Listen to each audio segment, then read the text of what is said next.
It is such a pleasure and privilege to be here today, and I want to thank Lauren and Thierry for so much for having me as a guest. I was thinking that France was perhaps my first home in my imaginary world, and America became my first home after Iran in the real world.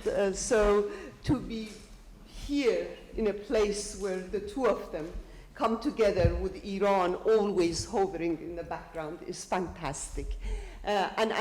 Talking about the Republic of Imagination, I feel that the most amazing thing about it is how it connects us to one another, and it connects us to people we want to be connected to.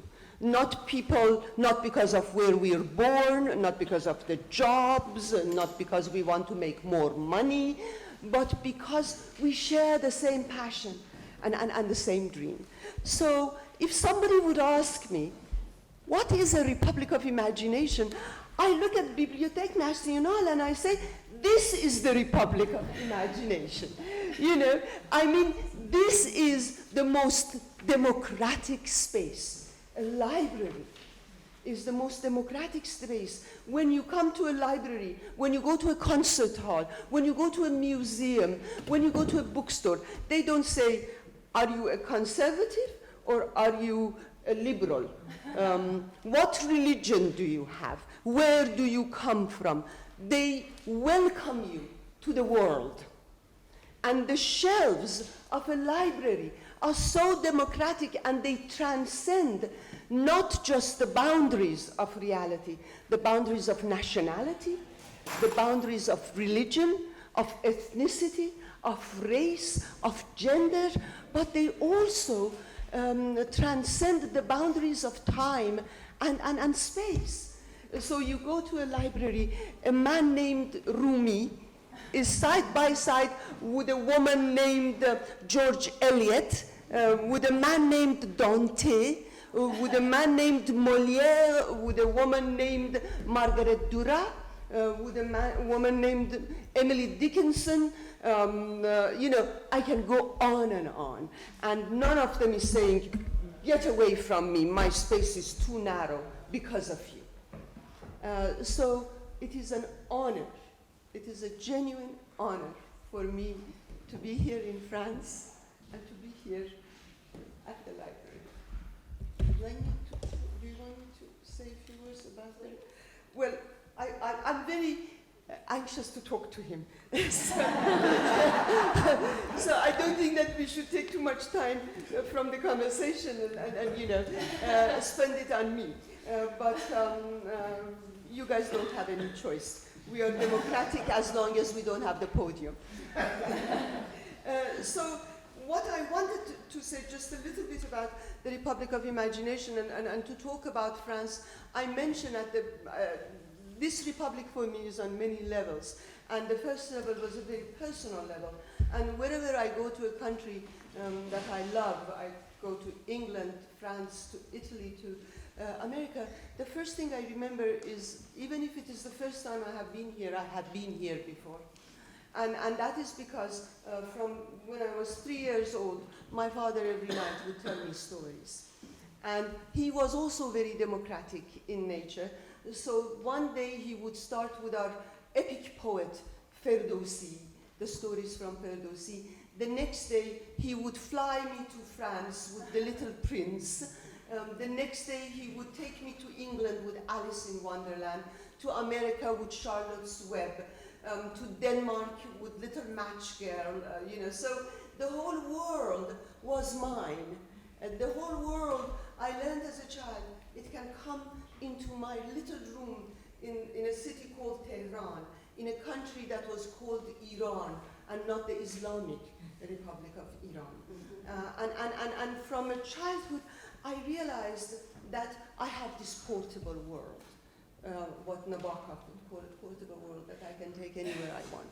And later, in reading Lolita and in my memoirs, I talk how I was sent to England to be educated for a very, could you tell me when my 10 minutes? To be educated, and you know, at that age, I was 13, and all of a sudden I felt everything you call home. The language, the people, the mountains surrounding Tehran, the way the light plays on the leaves and flowers, and the taste of tomatoes, and the smell of peaches. All of this can be taken from you at the drop of an eye. And later in Iran, I learned that a war and a revolution can do it. Later in America, I learned a hurricane can do it. And that reality that seems so concrete is fickle. That reality is very transient. It doesn't stay. But what is enduring is memory. And what is the guardian of memory is imagination. And what is enduring is works of our minds and our hearts, and that is what gives continuity to life. And that is what makes it universal. So when I went to England, it was very different from my Iran. No mountains, rain day and night, no sun. And I mentioned in reading Lolita that there was a book called How to Be an Alien, and it said continental people have sex life, the British have the hot water bottle. And every night I go under the cover with my hot water bottle and I read. I read Rumi and Hafiz and the Persian feminist poet Furugh, and that is how I took Iran with me. And Iran is always with me in my heart and mind, because the books become my way of possessing my Iran. And that is how I came to America and England, to love them. Dickens, Austen, Shakespeare, I can go on, and of course the music, David Bowie, the paintings, all of them became my relatives all over the world. And that was how my Republic of Imagination took shape. I want to mention something small, and I really want to go to our conversation. We will find out more about the background, and you will get to understand it through French. But in Iran, when I went home, I discovered that home is not home, and that it is so easy to be an exile in your own home. And so the way I connected to my people in Iran was through books, through poetry. And my father always told me, Iran is an ancient land. It has been conquered so many times. It has been destroyed so many times. What gives us an identity as Iranians is our poetry. Poetry is our history, is our identity. And I connected with you because we could not come to you, and you could not come to us, but we came to you through your golden ambassadors. We came to you through Flaubert, through Diderot, through Jean Renoir, through the Impressionists, through my cousin Abdi's Little Laundress by Bonnard. This is how we came to you, and we celebrated you. And when I came to America, I was very free. It was the land of immigrants. It is a very generous country. But what worried me from the start was how I saw both reality and imagination did not have the respect that they should have, that our schools were too expensive for our students to be able to enjoy, that they took art and literature and music away from schools. It was the privilege of the rich. The people in our Congress talked about ordinary people don't need museums. You go to Louvre, you go to National Gallery in Washington, you go to Shakespeare in the Park, you go to the concerts in Kennedy Center. Not one single congressman, not one single rich person, no politician goes to these places. Ordinary people. We go to those places. They belong to us. That is why we had a democracy. That is why we gave so much blood. You know, so when I became an American, and I want to end with this, I did not become an American for 11 years, and when I decided to become an American, I thought I better define what kind of an American I want to be. Otherwise, someone else, be it Mr. Trump or Mr. Obama, it doesn't matter, they will decide. And I decided that when you fall in love with a place, it doesn't mean you constantly say, we're great, we're good, we're fantastic. You start complaining. If you are a visitor to Paris, you either say this is the most beautiful city in the world and go back to Washington, or you say this is not as, I don't know what is it about Washington, but, well, there are good things, there are amazing things there, including the Smithsonian, National Gallery for free. But if you love Paris, if you stay in Paris, every day you complain. You want Paris to be perfect. You know, so when I decided that I was complaining about America all the time, why are things wrong? Why does this guy say this? I thought I should become an American. You know? And that is why this book came about. It is a declaration of love, and I want to end by Mark Twain and by James Baldwin. Mark Twain said, patriotism is to love your country all of the time, and the government when it deserves it. And James Baldwin said, I love America more than any other country in the world. That is why I give myself the right to criticize it. This is why I'm here in this beautiful city in which I do not feel like a tourist, so I start complaining.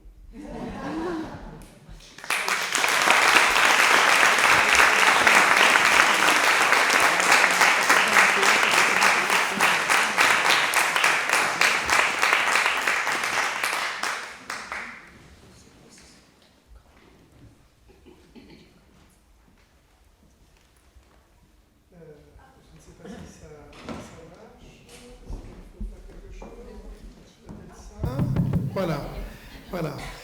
C'est très difficile de passer après quelqu'un d'aussi inspiré, passionné et qui a vécu ce qu'elle a pensé, d'une certaine manière. Avant de prendre la parole, je voudrais d'abord remercier au nom de la Bibliothèque nationale de France, puisque je la représente dans ce partenariat, nos amis de Columbia, Brunhilde, Paul Leclerc et toi-même, Lorraine. Et puis, je voudrais aussi signaler que ce partenariat a été initié il y a quelques années par Paul Leclerc et Jacqueline Sanson, qui était notre directrice générale et qui nous a fait le plaisir d'être là ce soir pour cette première soirée. Voilà, je voulais lui faire un petit signe. Je voudrais aussi saluer la présence, je crois, de la traductrice de la République de l'Imagination, Marie-Hélène Dumas, qui est au premier rang. Et qui nous fait le plaisir d'assister à cette conversation. Alors, moi, je vais jouer un rôle... D'abord, je ne sais pas si si vous êtes plutôt anglophone ou francophone. J'ai un anglais si pauvre que j'aurais l'impression d'être idiot si je devais parler en anglais. Je suis désolé. Donc, je parlerai en français. J'espère que ça passera tout de même. Donc moi, je vais faire le critique, celui qui a eu le bonheur de lire votre livre, puisque, comme vous le voyez, je l'ai eu en épreuve. Voilà. C'est un livre passionnant. Je ne le dis pas parce que l'auteur est là, mais c'est parce qu'il m'a vraiment passionné. Pourquoi il m'a passionné ? D'abord parce qu'il m'a donné envie de lire le premier, que je n'ai pas lu, puisque ce livre-là fait partie d'une sorte de diptyque. D'une certaine manière, le premier livre s'appelait « Lire Lolita à Téhéran » et celui-ci aurait pu s'appeler « Lire Huckleberry Finn à Washington ». Et c'est très intéressant parce que ce sont deux livres qui se répondent. Le premier décide au fond d'analyser trois œuvres et trois personnages femmes. Le second décide d'analyser 3 œuvres et 3 personnages hommes. Le premier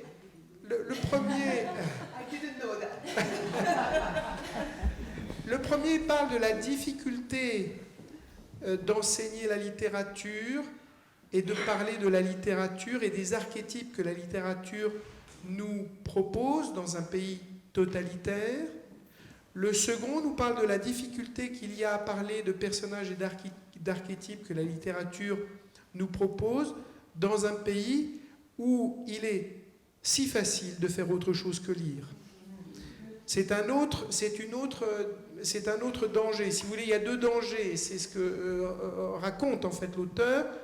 Le premier, c'est la volonté d'un pouvoir totalitaire de prendre, disons, le contrôle des consciences.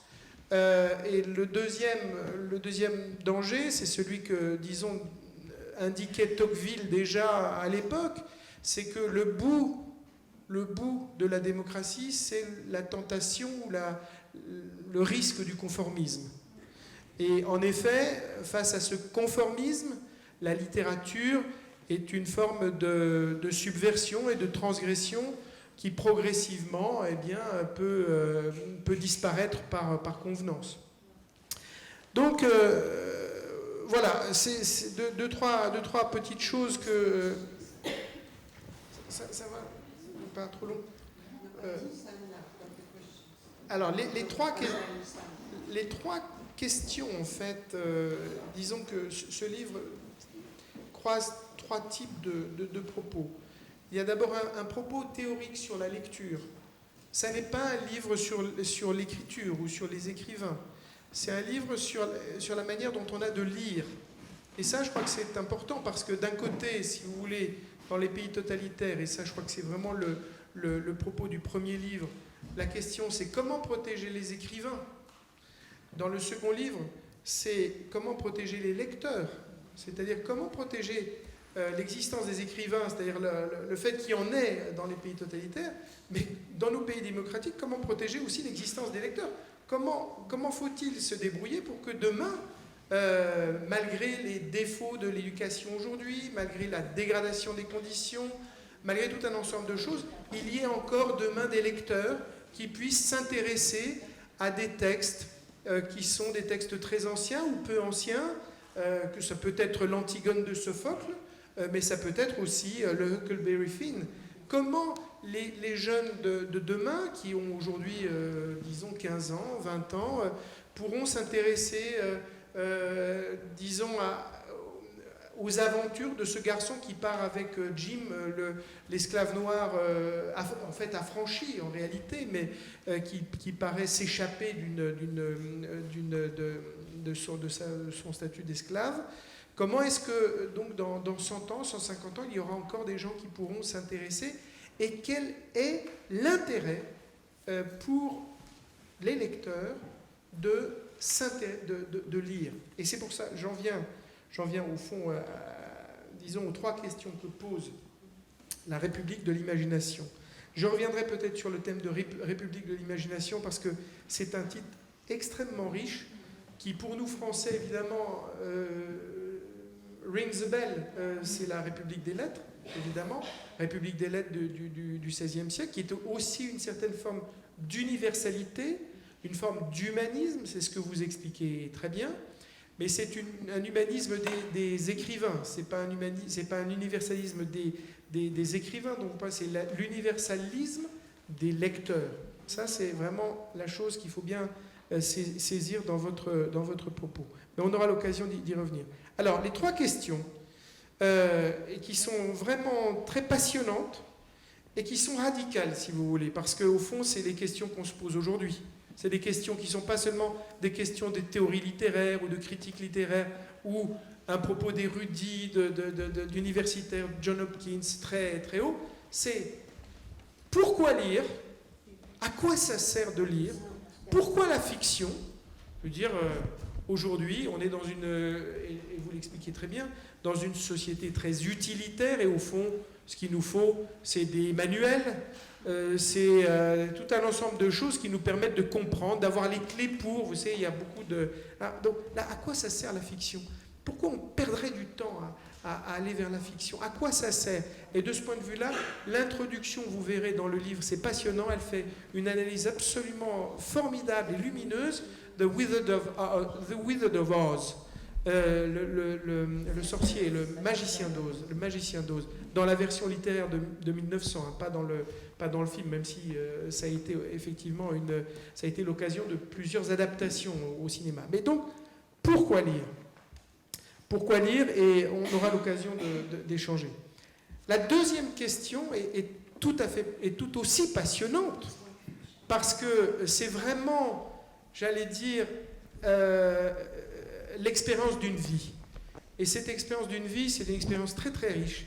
C'est l'expérience d'une enseignante qui a payé de sa personne en Iran pour pouvoir enseigner. Si vous ne le savez pas, dans son premier livre, elle explique que elle a été donc démissionnée de l'université et que malgré tout, elle a souhaité pouvoir continuer son enseignement chez elle, avec une vingtaine d'étudiants chez elle. Donc ça veut dire qu'il y avait vraiment cette envie qui est profonde, qui est vitale de transmettre. Comment transmettre? Et c'est vraiment, je dirais, le côté républicain de son essai, parce que dans la République de l'imagination, il y a justement cette idée que les lecteurs se transmettent. Et comment on construit la transmission? Comment on construit les lectures?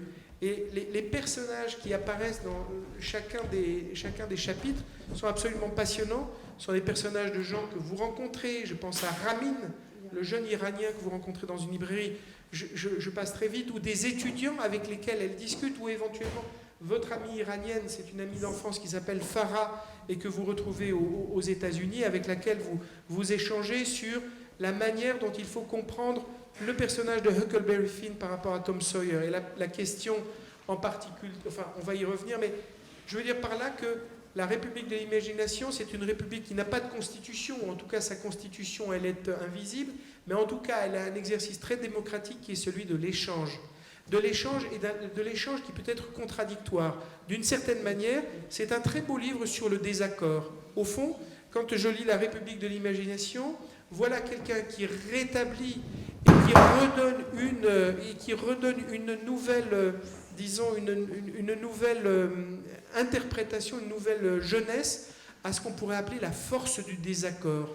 On a oublié dans nos démocraties, et je pense que c'est la question qui est là, celle du conformisme, on a oublié la force du désaccord, que la démocratie c'est d'abord le dissensus, et qu'il faut autant que faire possible, du côté des écrivains, mais également du côté des lecteurs, préserver ce dissensus, car il est producteur. Il est producteur de sens, il est producteur de singularité, il est producteur de perceptions très différentes qui permettent de restituer la bigarreur du monde, comme disait Kant, à la conscience. Pourquoi lire? Comment transmettre? Et troisième question, qui traverse ce livre, et qu'il traverse de façon vraiment souveraine, c'est qu'est-ce qu'être américain? Et je pense que ça, c'est vraiment le cœur des trois lectures que Azar Nafisi va faire à partir de Huckleberry Finn, à partir de Babbitt et à partir du personnage de Singer dans le beau roman de Curson McCullers qui s'appelait à l'origine Le Muet. Oui, mais la première version c'était Le Muet et ensuite elle a choisi Change It. Voilà. Alors, voilà, je voudrais ajouter une chose, parce que vous citez dans ce beau livre, vous citez quelqu'un qu'on connaît bien en France, et que moi je connais à titre personnel, et qui est un critique littéraire qui est très important en France, c'est Tzvetan Todorov. Et alors, je lisais ce livre, et je me disais, je faisais un parallèle entre Azar Nafisi et Tzvetan Todorov, parce que tous deux, si, mais vous êtes fantastique, vous êtes tout à fait fantastique, mais vous avez un parcours qui à bien des égards est parallèle. Tzvetan Todorov, en fait, il est né de l'autre côté du mur, à l'époque de disons, de la guerre froide. Il était bulgare ou roumain tout d'un coup? Bulgare. Bulgare, voilà, bulgare. Et il m'expliquait que, au fond, à l'époque, lorsqu'il enseignait en Bulgarie, la pression idéologique, comme vous l'avez vous-même connue au moment de la République islamique, hein, mais la pression du parti, c'était de prendre chaque œuvre, chaque fiction, chaque œuvre littéraire, et de lui faire sortir uniquement une sorte de légitimation de la lutte des classes. Si vous voulez, il y avait uniquement la grille lutte des classes qui devait être posée sur chaque œuvre. Et le travail de l'universitaire, le travail du critique, c'était de repérer cette lutte des classes.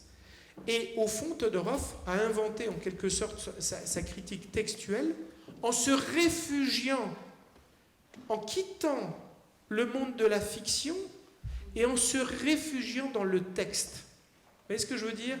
C'est-à-dire qu'il a abandonné les personnages, il a abandonné la fiction, il a abandonné l'imagination, d'une certaine manière, pour, dans le texte, se retrouver dans un espace neutre.